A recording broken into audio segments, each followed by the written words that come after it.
Hola, hola, hola. Bienvenidos y gracias por estar aquí en Si yo lo sé, tú lo sabes. Y empiezo por responder la pregunta obligada. Si yo lo sé y tú lo sabes, ¿para qué vamos a hablar de esto? La verdad es que muchas veces sabemos algo y pues no lo aplicamos porque no sabemos si nos es útil o no, si deberíamos implementarlo o no, cómo implementarlo en el caso de que debiéramos hacerlo. En el campo amplio de lo que es la nutrición y la salud, hoy hablaremos coloquialmente de lo que entra y lo que sale. Empecemos con lo que entra, ¿por qué comemos? La ingestión de alimentos ha pasado de ser una necesidad de supervivencia. Recordemos que nuestros antepasados pues sentían hambre, salían a cazar, más adelante a recolectar, tardaban horas, días en conseguir el alimento y sus cuerpos aprovechaban los nutrientes y transformaban y guardaban las calorías en espera de reiniciar el ciclo, tener hambre, obtener el alimento y volver a comer. Pero hoy en día, con toda la comida a la mano, exceptuando a ese grupo de personas que en algunas partes del planeta, en algunos momentos de su vida, no tienen acceso a los alimentos adecuados, comer es más una necesidad de experimentar picos de insulina, de dopamina, de serotonina 3 o 4 veces al día. O sea, comemos por el placer de comer. Comer es parte de las necesidades fisiológicas primarias. Recordemos la famosa pirámide de Abraham Maslow sobre las necesidades del ser humano, que él clasifica en fisiológicas, de seguridad, de afiliación, de reconocimiento y de autorrealización. Dentro de las fisiológicas, pues están respirar, hidratarnos, descansar, reproducirnos, controlar la temperatura, evitar el dolor y alimentarnos.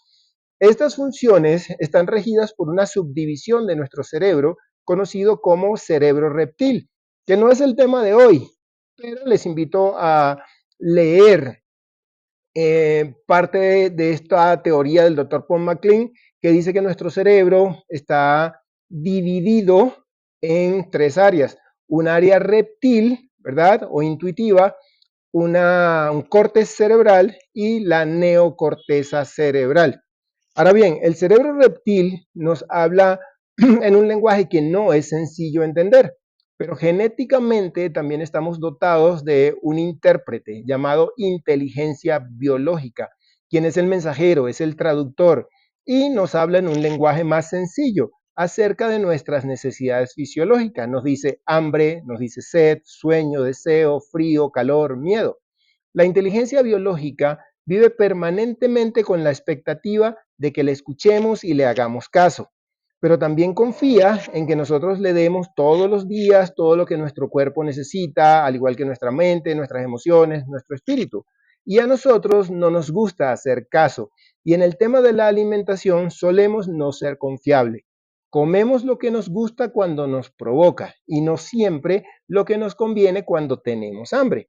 Como dije coloquialmente, pongámoslo así, el deber ser es que cuando el aporte de nutrientes es escaso o nulo y las reservas se encuentran disminuidas, el organismo debe inducirnos al mismo tiempo a comer en el corto plazo y a disminuir el gasto de energía. En tanto que cuando el consumo de alimentos es excesivo y las reservas están aumentadas, debe guiarnos a evitar la ingesta de alimentos y aumentar el metabolismo basal o el gasto. Parte del problema actual es que tenemos un alto consumo de alimentos, pero un aporte escaso o nulo de nutrientes, o un bajo consumo de alimentos y un bajo o nulo aporte de nutrientes. O sea, tenemos los cables cruzados. Ahora, cuando la inteligencia biológica pide algo de la alimentación, comemos y ella deja de pedir porque cree que le dimos lo que pidió. Para averiguar si se lo dimos o no, inicia un proceso que conocemos como digestión.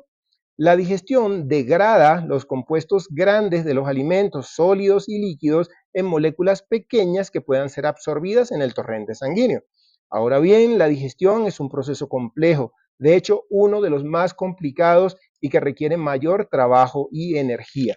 Vamos a dividirlo por zonas en lugar de como ya está estandarizado como digestión mecánica, química, neural. Vamos a hablar de lo que pasa en la boca, de lo que pasa en el estómago, en el intestino delgado y en el intestino grueso para llegar a lo que sale. En la boca, los dientes parten y junto con la lengua trituran los alimentos que se humedecen con la saliva, que es 99% agua, que sirve de solvente y de lubricante, y forman el bolo alimenticio. El otro 1% de la saliva son enzimas que inician el procesamiento de las grasas y de los alimentos que contengan almidones y forman maltosa, destrinas y glucosa. La lengua empuja ese bolo alimenticio hacia la faringe, se abre una válvula que es como una compuerta que se llama epiglotis, para que a través del esófago los alimentos, ese bolo alimenticio, llegue al estómago. En el estómago, que tiene una capacidad aproximada de 1.5 litros, ese bolo alimenticio se mezcla con ácido clorhídrico, que licúa el bolo para transformarlo en quimo. Y además ese ácido clorhídrico es un potente bactericida. A esa fiesta se une también la pepsina, que empieza la digestión de las proteínas, y el factor intrínseco, que es una proteína necesaria para absorber la vitamina B12 o cianocobalamina más adelante en el intestino delgado. También se produce ahí en el estómago bicarbonato para la alcalinización de la sangre después de la ingesta, eso se conoce como marea alcalina. Se produce también lipasa gástrica para ayudar a hidrolizar las grasas, proceso que es relevante en caso de insuficiencia pancreática.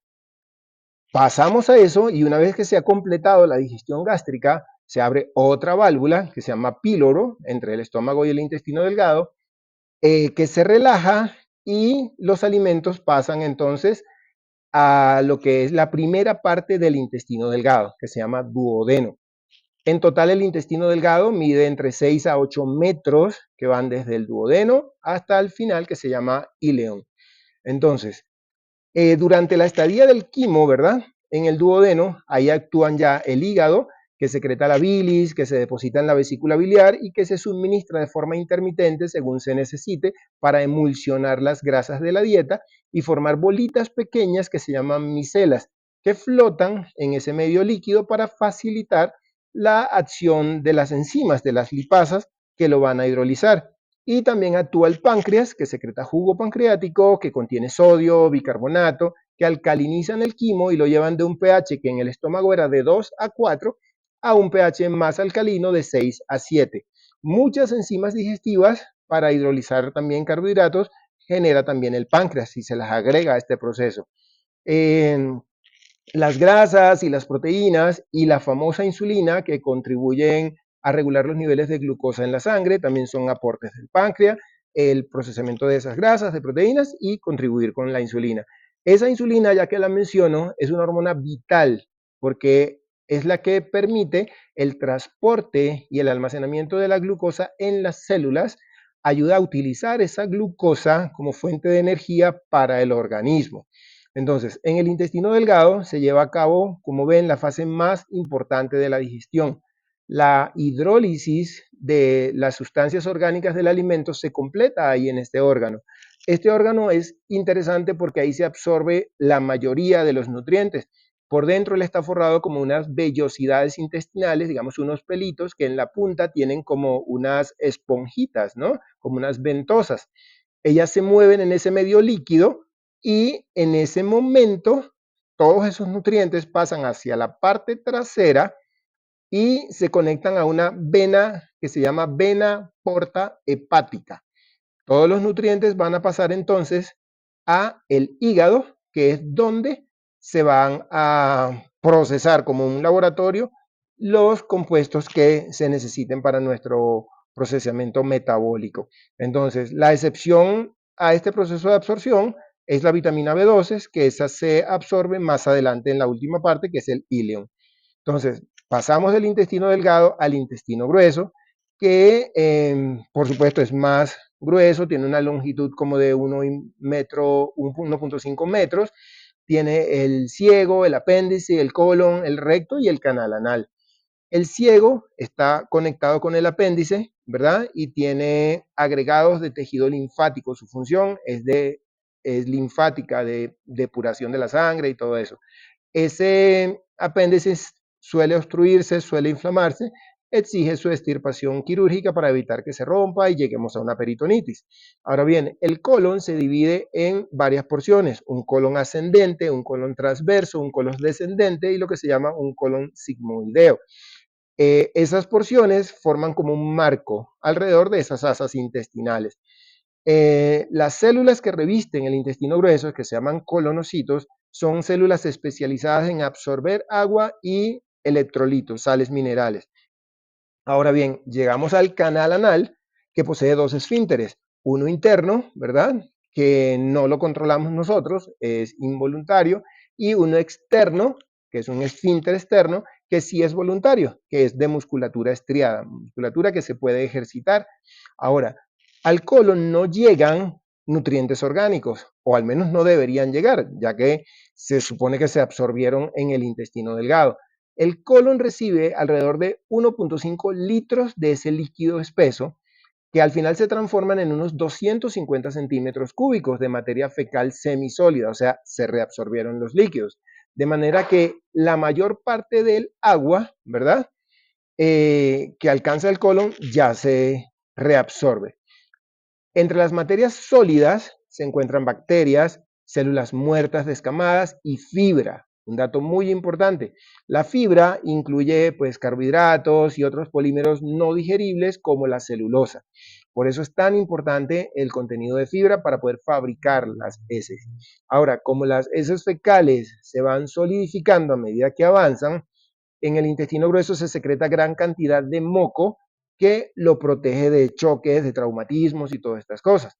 Ahora, la reabsorción de esa agua se realiza por arrastre osmótico, es decir, va pasando y se va permeando a través de las paredes, de capilares, vasos capilares, para no entrar mucho en detalle, siguiendo un proceso que se llama pues el camino del sodio, el camino del cloruro. Entonces, en el colon, para que esto suceda, se producen contracciones que ayudan a mezclan el contenido, ¿verdad? Y permite que haga contacto con la superficie de mucosa para favorecer la absorción de esas aguas y de esas sales. Esos movimientos que se llaman movimientos peristálticos, también movimientos en masa, se producen entre 1 y 3 veces por día, ¿verdad? Y empujan ese contenido del colon hacia el recto. Eh, el contenido fecal, ¿verdad? Se barre hacia el recto a través de esos movimientos. Por eso existe algo que se llama colon perezoso. Si el colon deja de hacer esos movimientos, pues el contenido no viaja hacia el canal anal y tenemos estreñimiento. Entonces, la necesidad de defecar se percibe cuando ese contenido fecal distiende las paredes del recto. Ese estímulo relaja temporalmente el esfínter interno. Entonces, si el externo, que es el voluntario, no se relaja voluntariamente, pues el estímulo interior se contrae y como que esperamos, se nos quitó. Si la urgencia vuelve, pues llega un momento pues que ya no podemos controlarlo. Entonces, tenemos que ir al baño porque sí. Entonces, dato interesante es que en el intestino grueso hay al menos 400 especies de bacterias. Esas bacterias, ¿verdad?, forman alrededor de la cuarta parte del peso de las heces. Y es muy importante mantener esa renovación de esas bacterias. Son bacterias amigables y son parte de nosotros. Esa flora intestinal, microbiota intestinal, proporciona vitaminas K, la vitamina B12, que ahí también se reabsorben. El equilibrio de esa microbiota es crucial, ¿okay?, para la salud en general y ojo a esto, sobre todo en las mujeres. No ir a diario a defecar es para ellas un pronóstico de problemas inmunológicos, emocionales, nerviosos y hasta psicológicos, ¿okay?, que serán tema de otro capítulo de Si yo lo sé, tú lo sabes. De momento déjenme decirles otro dato. La Organización Mundial de la Salud dice que 80% de la salud de las personas depende de cómo nos alimentamos. En Colombia decimos somos lo que comemos, pero espero que comprendiendo un poco más cómo extraemos y aprovechamos los nutrientes contenidos en los alimentos, o sea, las proteínas, los carbohidratos, las grasas, las vitaminas y los minerales, podamos diferenciar los términos comer y alimentarnos. Podemos comer bien o mal y aún así mal alimentarnos. La idea es comer bien y alimentarnos bien. Cualquier comentario, por favor, me lo escriben y hasta la próxima semana en Si yo lo sé, tú lo sabes.